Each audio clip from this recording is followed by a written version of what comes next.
Chapter 8. In the Cold, Dark Sea.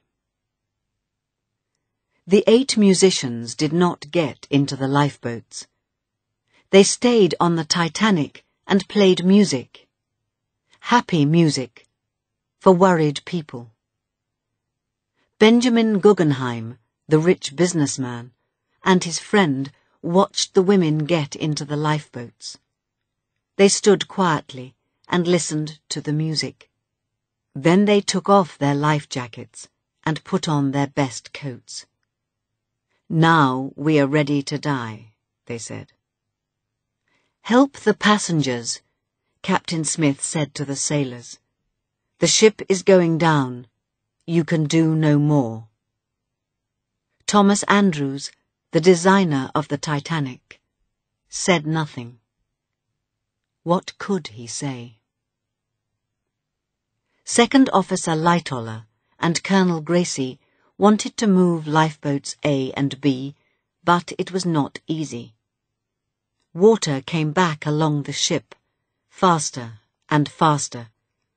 Lifeboat A went into the sea.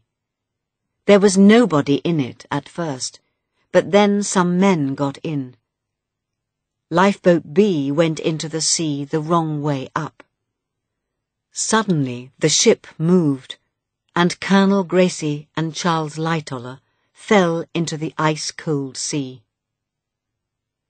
They went a long way under the water. "I'm going to die," Colonel Gracie thought. Then at last they came up and swam to Lifeboat B. But Lifeboat B was the wrong way up. They could not get into it, so they got onto it.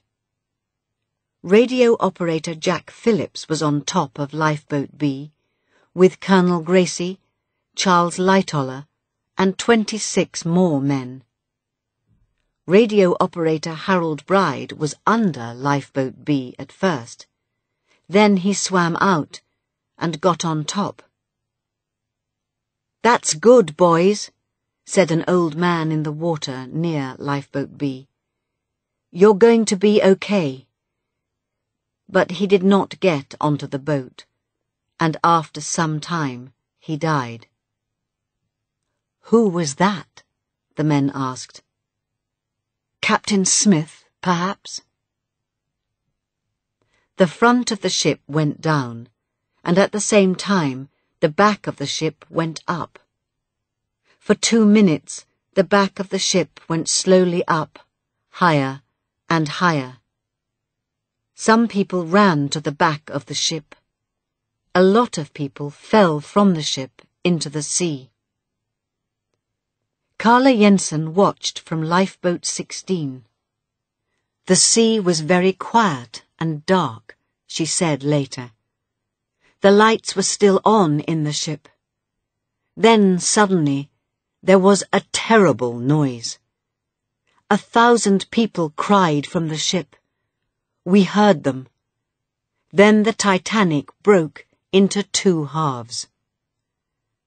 Slowly at first, then faster and faster, the Titanic went under the water. First the front of the ship went under, then the back. At 2:20 a.m., the Titanic was not there. The people in the boats could see the stars in the night sky and the Black Sea, but no Titanic. The biggest ship in the world was under the sea. There were more than 1,000 people in the water. Most of them had life jackets, so their heads stayed out of the water.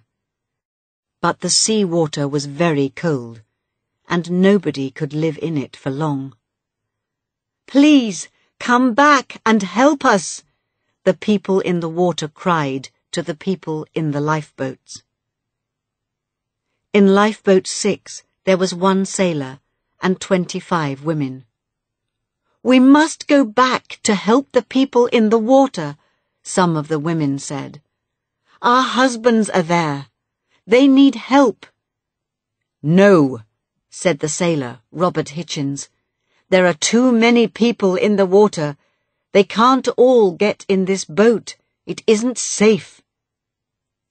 So they did nothing. Lifeboat 1 had only 12 people in it, but they did not take one man or woman out of the sea. But in Lifeboat 14, 5th Officer Lowe did want to help. "Get into lifeboats 10 and 12, he told his 58 passengers. "Quickly, now. This boat is going back." But it was not easy to move the passengers.